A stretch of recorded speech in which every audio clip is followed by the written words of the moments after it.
तर निजामपूर तालुक्यामध्ये पावसाचा हाहाकार सुरू आहे। बाजारपेठेतील दुकानांमध्ये पावसाचं पाणी शिरलेलं आहे। माणगाव पुणे रस्ता पाण्याखाली गेलाय। पावसाच्या तडाख्यानं नागरिकही हैराण झालेत। तर ही दृश्य आपण पाहतोय, बाजारपेठेमध्ये पाणी शिरलंय।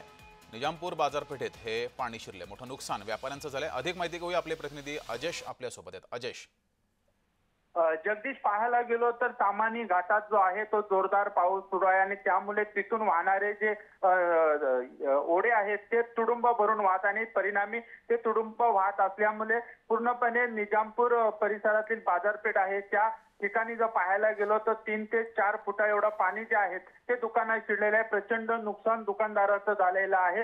मुंबई पुणे आणि माणगाव हा जो रस्ता आहे या रस्त्यावर देखील गुडघ्यावर पाणी असल्याने पूर्णपणे रस्ता जो आहे तो पाण्याखाली गेला आहे आणि मोठी कसरत जी आहे ती वाहन चालकांना या मार्गावरून वाहन चालवताना करावी लागत आहे। आज पहाटेपासूनच रायगड जिल्ह्यात जगदीश जोरदार पाऊस सुरू आहे। ठीक आहे, धन्यवाद अजेश दिलेल्या माहितीबद्दल।